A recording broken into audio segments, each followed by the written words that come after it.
Welcome back. What we have here is the little blue engine that maybe will go and maybe will be useful. We'll see. Before previous video, you saw it running on this. Maximum speed on any one of these axes was about 6 inches per minute, which is this. I know, I'm gonna take a nap with as quick as this is. Alright. So it used to be running on that. Now we're running on these three, Z, Y, and X. These are Zeta drives from Parker.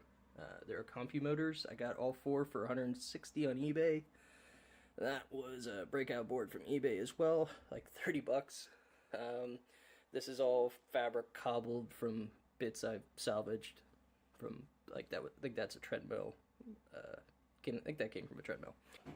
Let us see what we can do. So now normally, at least in my experience, the Z-axis has been the hardest, and just to make sure that you know I'm not cheating, it's in there nice and solid, she's not wobbling. So before we could only do 6 inches per minute. So let's bump this up to 20. See what happens. We're at 1.5 acceleration. We have 20,000 roughly steps per inch. That's because these are running microstepping at 1,000 microsteps, and these are 1.8 degree motors with 20 teeth per inch threads. And go. Yeah. That's better. All right, let's be daring. 40. 40. Enter. And wow.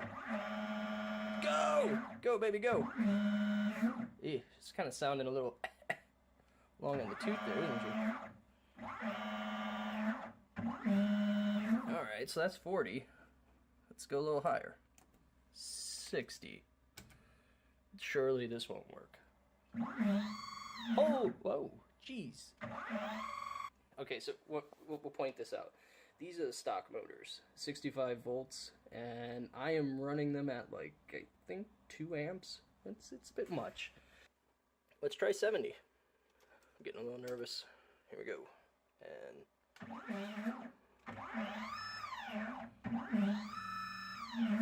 now, that acceleration, I think it's got to be low. I think if I go to 22,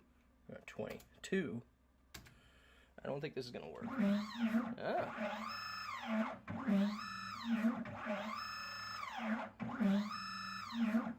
I think that's pretty awesome. Let's save that axis and let's go to the Y. That's probably the second hardest axis. Let's see if we can do 70 there as well. 70 and 2. Enter. All right. Y. Show me the Y. Oh, the Y couldn't do it.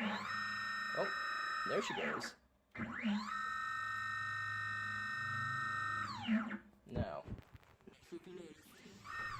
this thing is bent all to heaven and back. All right, so I mean that's pretty ridiculously fast.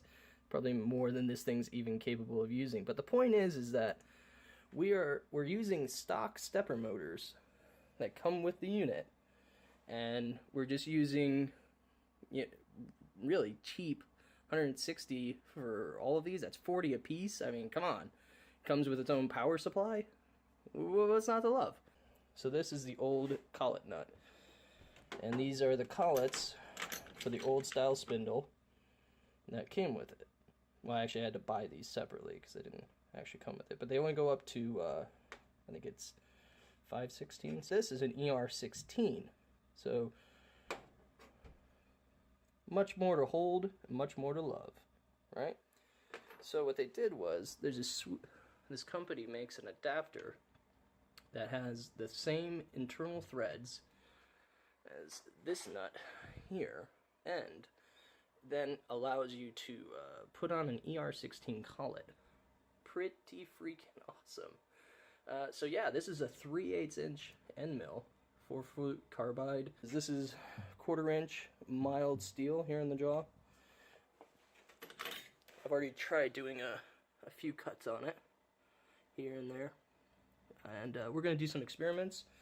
We're going to do depth of cut, width of cut, and inches per minute, and see we have essentially 3 speeds, but we're gonna have high RPM, mid, and low RPM. And we're gonna see how it does in this 1/4 inch mild steel. This is probably like, is that 1/4 inch? Looks a little, yeah, I guess that's 1/4 inch. 1/4 inch aluminum. And if everything goes really well, we'll pull out some of this, what do we got? 7 gauge stainless steel, 304. Let's see what it does there. So, if you're interested in any of that and seeing the results of that, go ahead and subscribe and stay tuned, and we'll come back to this. Alright, take care.